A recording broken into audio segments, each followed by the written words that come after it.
We have quorum. It is 5:30, so I will call the meeting to order and ask for someone to read the Native American Land Acknowledgement. I will. All right, thank you, Roger. We meet today in the community of Iowa City, which now occupies the homeland of the Native American nation, to whom we owe our commitment and dedication. The area of Iowa City was within the homeland of the Iowa, Meskwaki, and Sauk, and because history is complex and time goes far back beyond memories, we also acknowledge the ancient connection of many other indigenous people here. The history of broken treaties and forced removal that dispossessed indigenous people of their homeland was and is act of colonization and genocide that we cannot erase. We implore the Iowa City community to commit to understanding and addressing these injustices as we work toward equity, restoration, and reparation. Excellent, thank you. And I also noticed we should do roll call as well. Commissioner Harkin? Here. Kolash here. Commissioner Kadura is absent. Priest? Here. Lusala? Here. Paul Shantz? Here on Zoom. Thank you. And Mendez Shannon? Here. And Commissioner Mohammed, also absent. Okay, agenda item 3, consideration of meeting minutes from May 27th. Any comments, suggestions, or motions to approve? Just an update for the shift during Pride. It was Emily as well there. I don't know if that needs to be updated in an official capacity, but.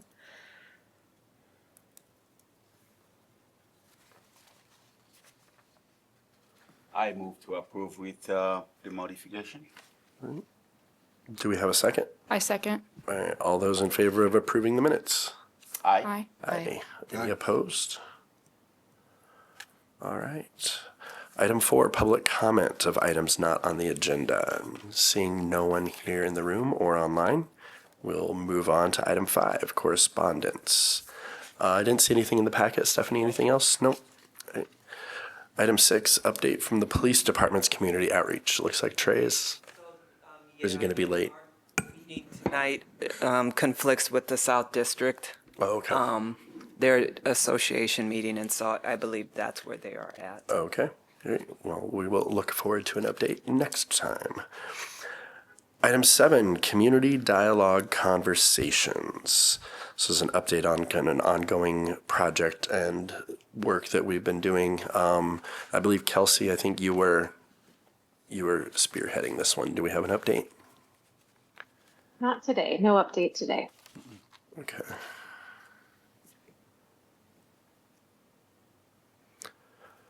All right, item number 8, Community Coalition for Human Rights Grant. I have an update on that. So we're waiting for the new grants to be reviewed and approved, but they have not there. I think on the agenda for July. So in the meantime, we're reaching out to the grantees last year, even though we already have a connection with them. The goal is to have a meeting in July for a meet and greet.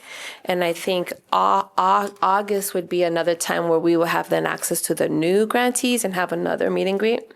And then after that, think about strategic, networking and planning after that.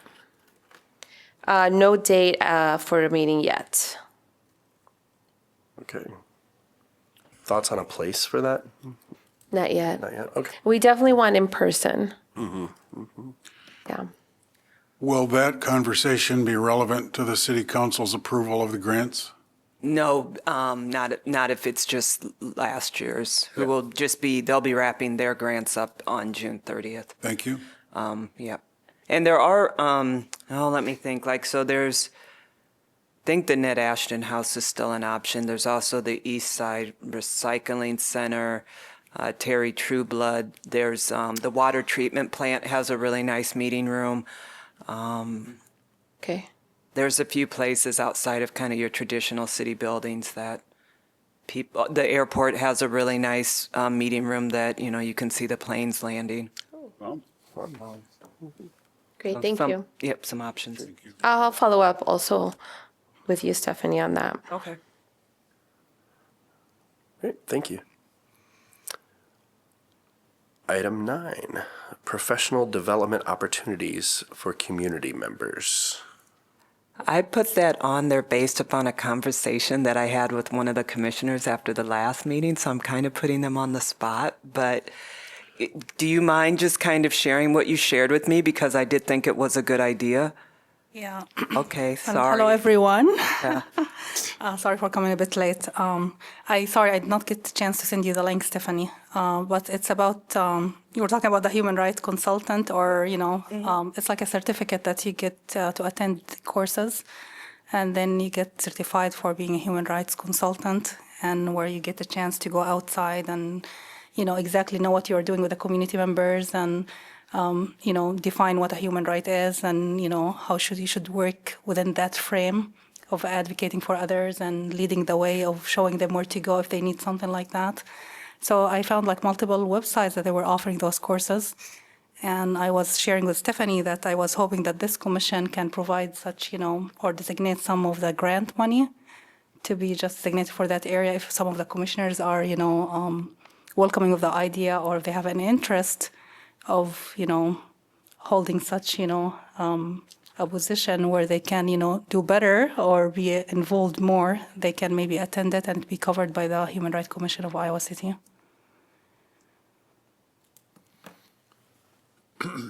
Yeah, but I don't have exactly the name of the the institution that was offering those classes. I saved it on my phone and my but I should email it to you. Okay, that'd be Look at great. it. Yeah. It's similar to leadership programs where, you can send like designated members of an organization to learn more and to be skilled more. So since we are in a commission and we usually do like interact with people outside when we have community events, I think it will be beneficial to have such qualification or, a knowledge of what exactly we should be doing or how we should be leading the way for others to follow through. I think that's a great idea. I know the University Center for Human Rights actually offers a program where you can get a certificate in human rights, but I don't know if that's just for students. So, I think it's primarily for students because it's course load. yes. Yeah. So, but I think it's a great It's idea. like 15 semester hours. So, It's 15? yeah. So, Well, I believe the one that I was looking at, it was mainly like hours, 100-something hours, but it was like on your own base, that they provide the materials, the links, the webinars and things, and maybe you can follow through on your own base. But I'll share with you the link. And Yeah, that would be great because even Yeah. some commissioners may be interested in doing it too. Yeah, So, yeah. I think it'd be a great something to offer to commissioner or even upcoming new members saying, hey, we have this course. That's a great idea too. I We think have so. some funding for you to solidify your skill or gain new skill on how to be a human rights advocate. So, Yeah. I also wonder if other counties have a similar program, and I wonder if we could all, we could bind together as well on that. This unity kind of sense. yeah.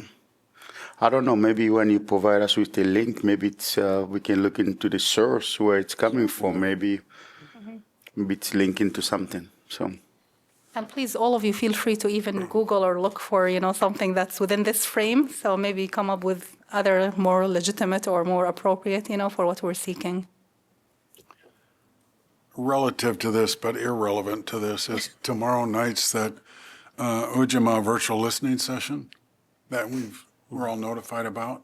That would be in the realm of continuing education of commissioners. yeah. I like seeing those possibilities. Yeah.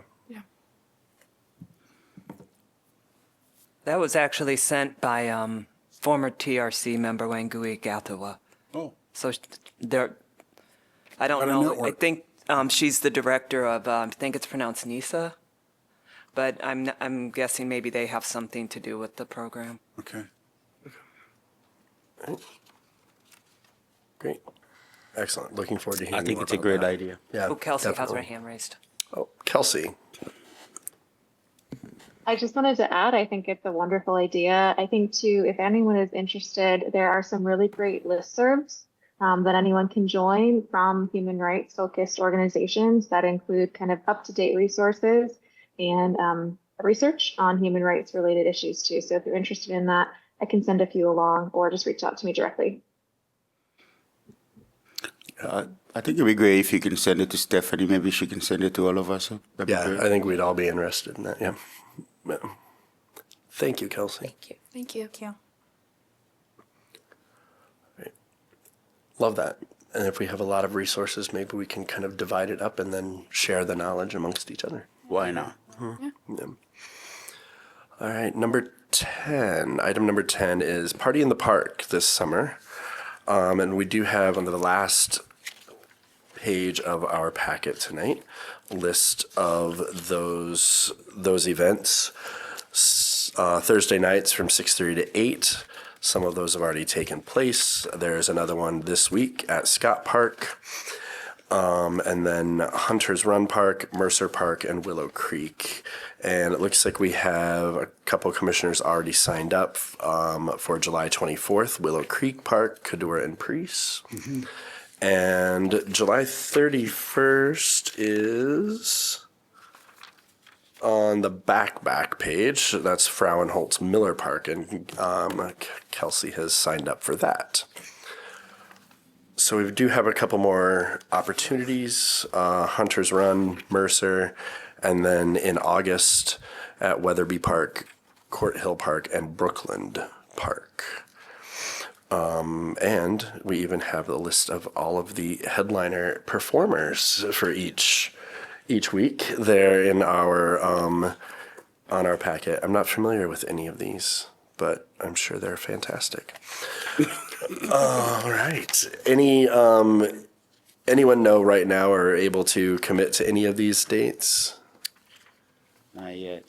I'm looking at some. I'll check my schedule and then email. Everyone jumped into my neighborhood park, so thanks. So how far ahead of time shall we commit to this? Like, if we want to sign up for any of those? I would say they're on Thursday. I would say ideally by Monday, because the person who oversees it for Parks and Rec says that if they know a commission or commissioners are coming, that they'll actually set up another table and chairs so that you don't have to worry about getting the ones from the office. But to get you, we updated the brochure, so we'll get that printed, but can give you brochures and some stuff to hand out to attendees. So just enough time for us to gather that and to get it to you. Okay. Okay, great. We have the list. I know everyone has busy calendars, so take a look at that. And let Stephanie, we can just let you know if we're available for any of those. Okay. All right, excellent. I think this is going to be. Any other questions or comments on Party in the Park? Okay. Then moving on to agenda item 11, Human Rights Grant Recommendations. So this is just an update that they got bumped from the June meeting date, and so tentatively, I think, and I'm still waiting to firm that up, but tentatively, the city council only has one meeting in July, so it's Tuesday, July 8th. So that's the date I'm running with until I hear different. But I haven't heard back yet in terms of the folks who do the agenda for city council. Okay. So if if you get an email or something from organizations, because I've gotten a few that were recommended by the commission, you can just tell them to reach out to me, because I've sent out a few emails about that, just letting them know. Will Emily and I have an opportunity to meet with you before that meeting? Yes. Thank you. Perfect. I may also be available that evening. I wasn't in June, but now that we've been bumped to July, I could also be available. Okay. And then Kelsey, did you put something in the chat? Yes, sorry, it just cut out for me on the date of potential review. I apologize. Stephanie, could you just repeat That's right. that? July 8th. Thank you. Yeah, July 8th.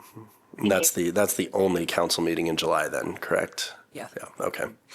All right, so if we get bumped, then we're looking at August, which is not good for our timeline, right, for disbursement, so.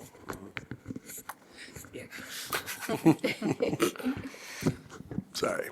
Stephanie's having some microphone issues, Kelsey, so give us 1 second.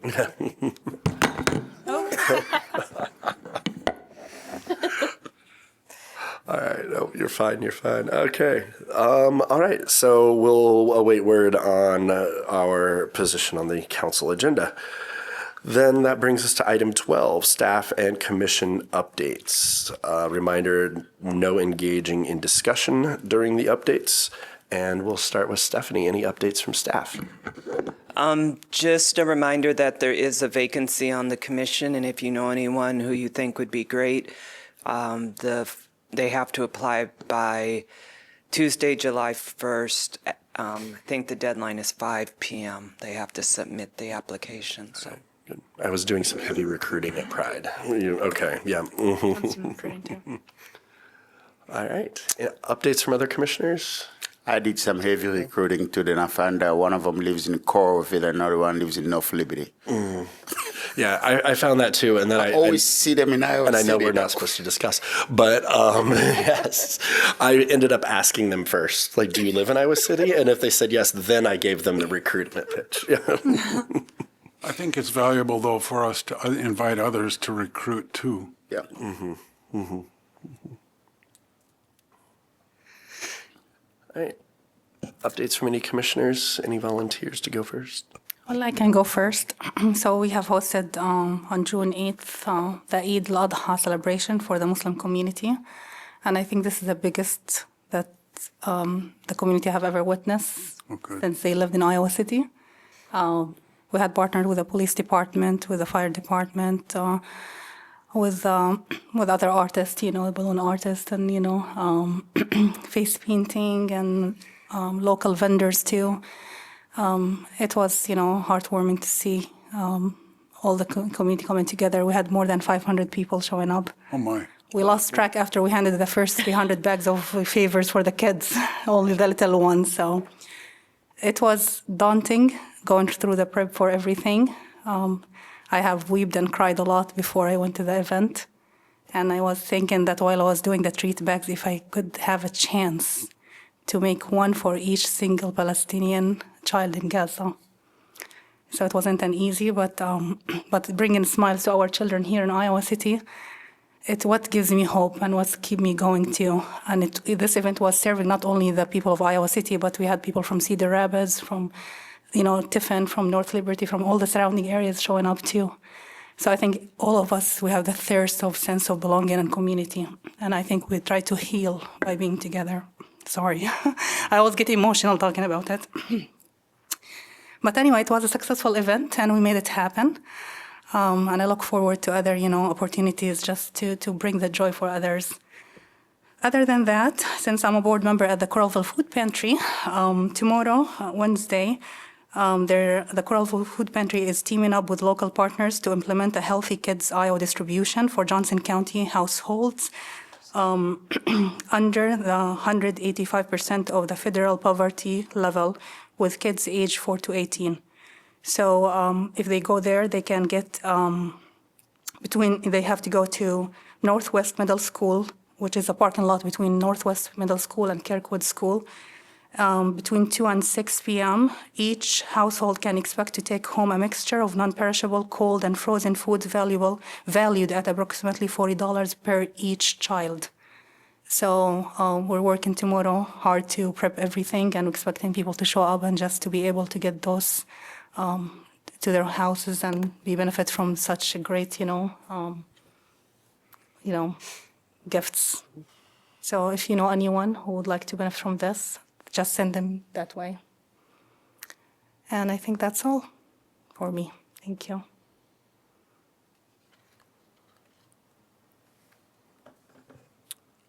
After our last meeting, I went to Dream City where Faithful Voices gathered. Maybe some of you were there. The town hall meeting, they invited Charles Grassley, Joni Ernst, and Marionette Miller Meeks.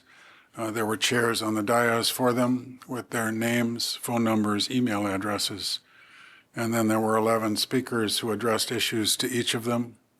All of the speakers were powerful, related to schools, immigration, poverty. It's one of those chilling things for me now to tell you about because all of the speakers were so effective. I have a link to that if you'd like me to forward it to you so you could hear it. Also, I've just received notice that Compeer will be their event on October 3rd at 7 p.m. at St. Andrew's Presbyterian Church. Compeer is a support group for NAMI, National Alliance on Mental Illness. It's an important aspect of a dimension of how we relate to people as human beings in relation to each other. I was telling my wife I need to report, and she said, Mark, you just walk in the room and it's human rights. So we're on it. I'm much like all of you. Thank you.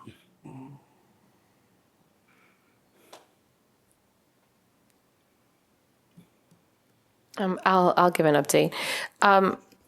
When we went to Pride, every time we go, I was there 2 years in a row to represent our commission, and each time it's just so much to take away, and to be able to offer and to give is such an honor. This time, though, I did notice more youth feeling joy, but also the sadness is great. And we were able to partner in our booth shortly just with the mental health part, that they were there available. And I was able to support some youth to go over and just talk. And I'm so glad that we can do that, to be a part of that that step in our city.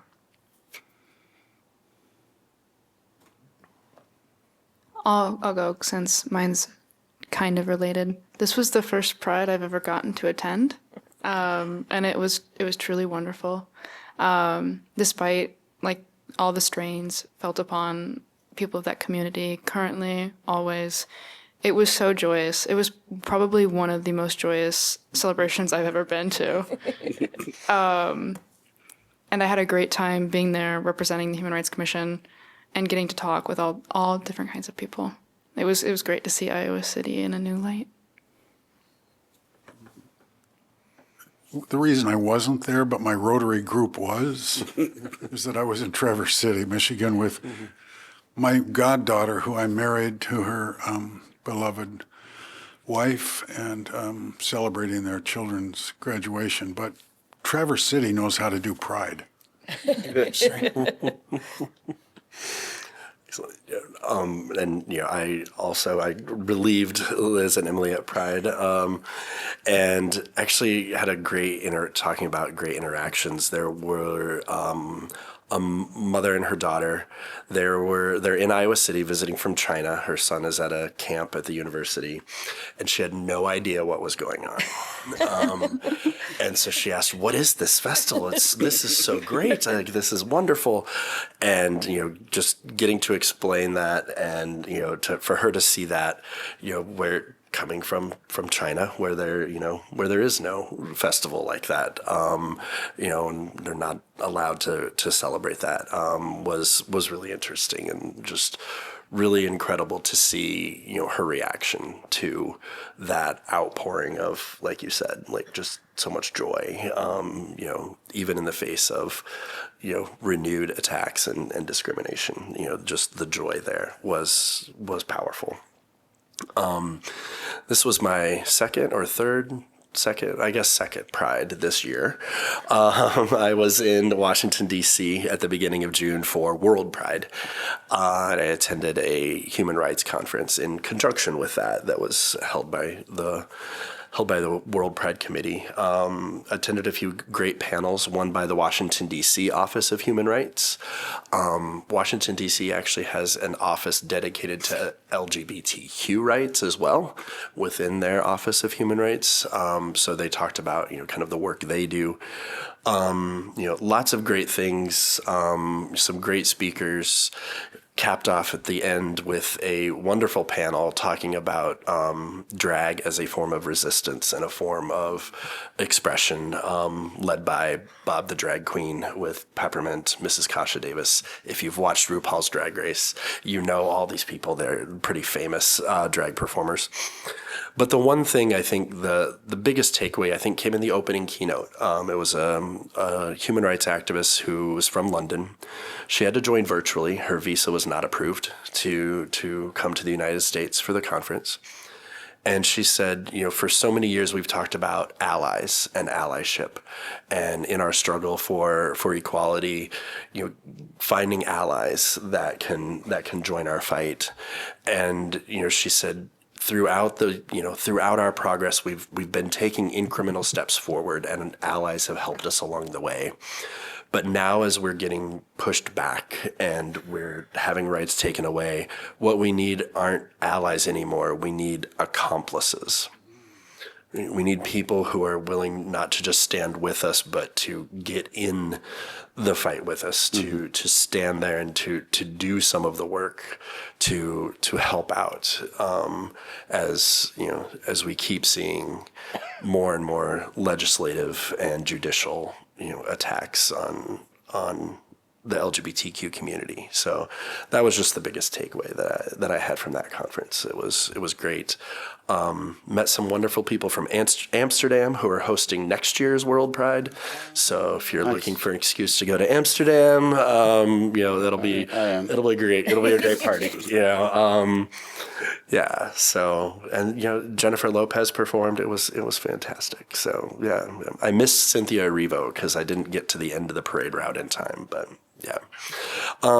yeah, that was my experience at World Pride. And it was a lot of fun. So yeah, Roger. Mm-hmm. I'm going to Chicago this weekend for yet another Pride celebration. The Pride tour. Yep.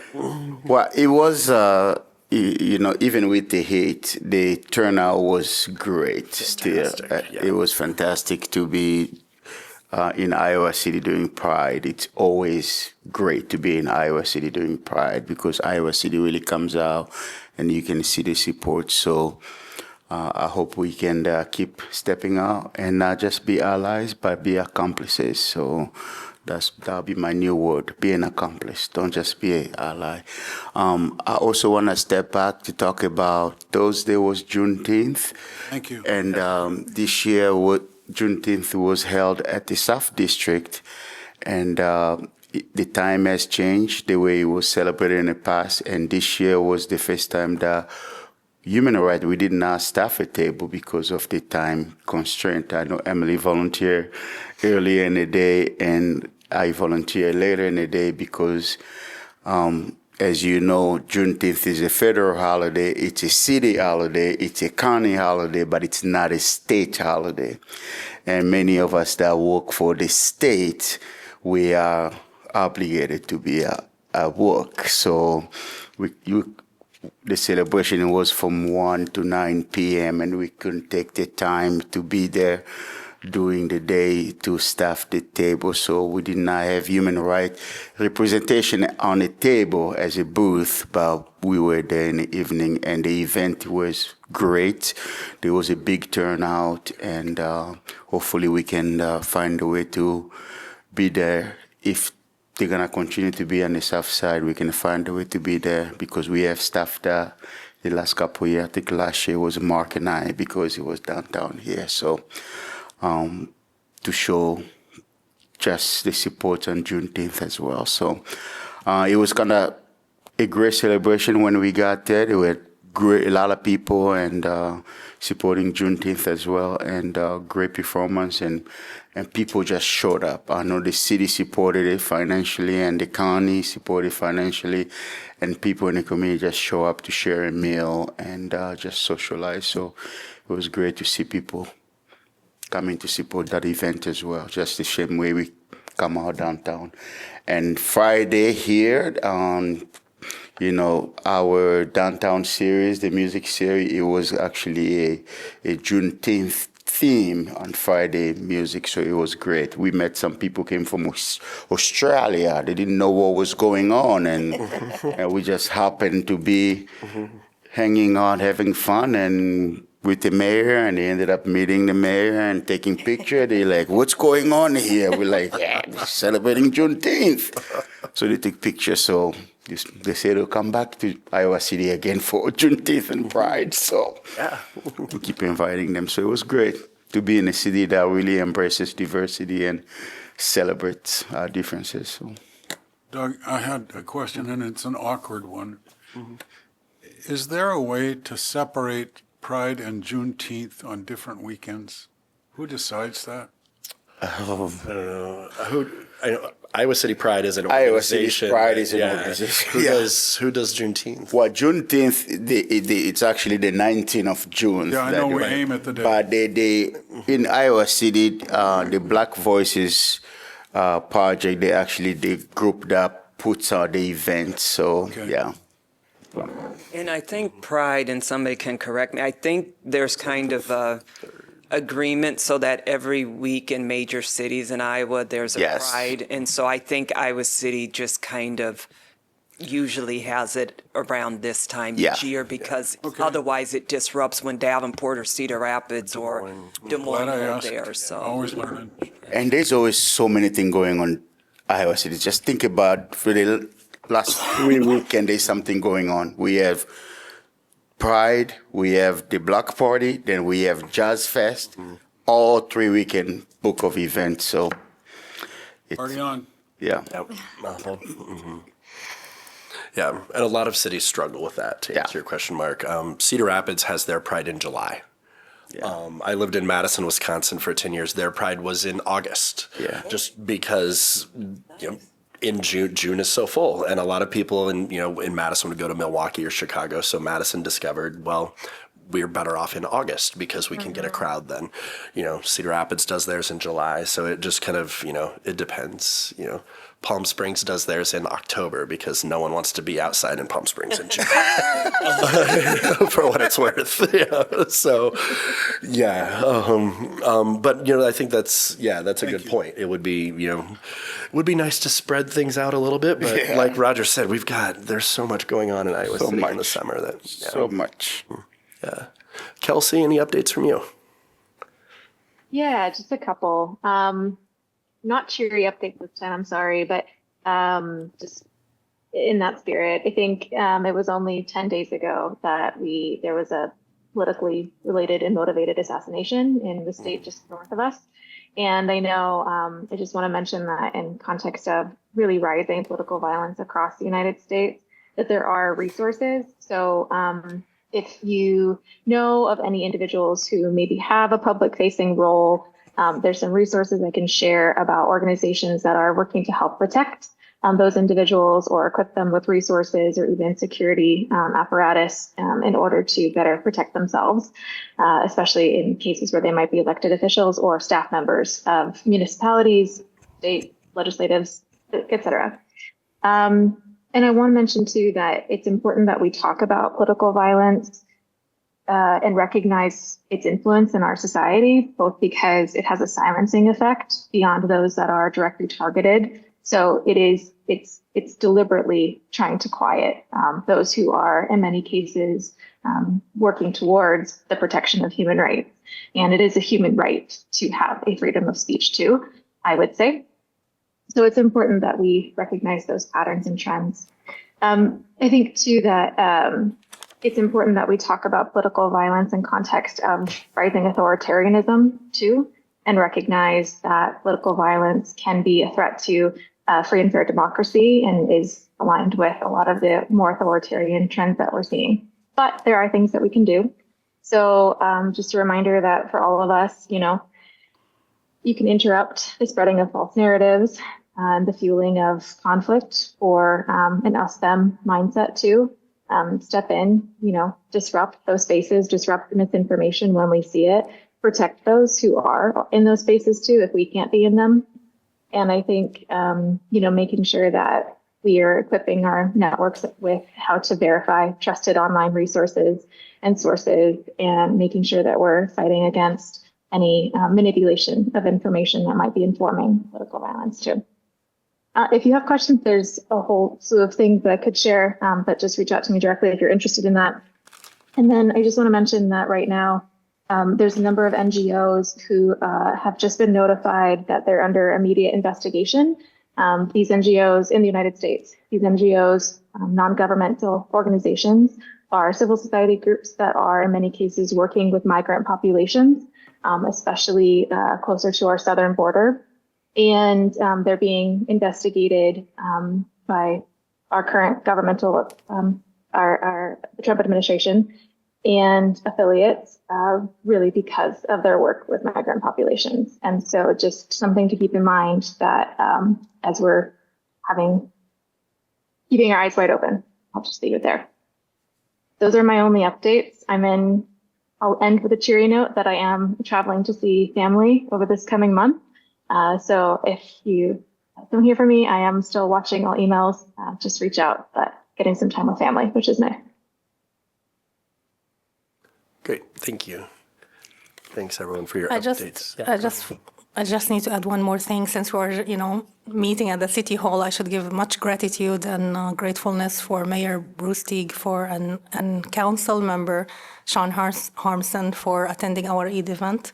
Talking about supportive, community and standing up with others and showing up whenever they needed, it made a difference to us, for our community, to have the mayor and a council member showing up and celebrating with us our holiday. And this is the first time that's been ever done here. So I'm grateful for that. And I have just given them, to show them the gratitude and the heartfelt emotion that we felt for their presence. So we truly, applaud, their efforts and their work in this community. We're grateful for them. Thank you.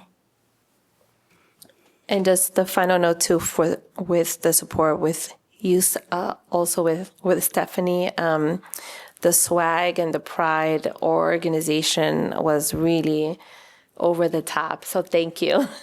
It was really, really wonderful to have all of that available to share a message and to have it be so powerful. So thank you. Stephanie's swag game is strong. Yes, it is. Yeah, and the gnomes were the huge hit. Yeah. Like, do not leave those there. Yeah, no, I made sure. Yeah. I realized at the end we should have named them. We totally missed that opportunity. So save them next year. Yeah, The gnomes we will have to still have have names. them. Yeah. All right. I'm sorry. I'm going to need a photo of these gnomes. Okay. In Yes. email, a picture of them. Okay. Pull them out. I think we should all get Yes, one. they were fantastic. All right. If there are any other updates, that's the end of our agenda. Any motion to adjourn? So move. Second. All right. Those in favor? Aye. Aye. We are adjourned. Thank you, everybody.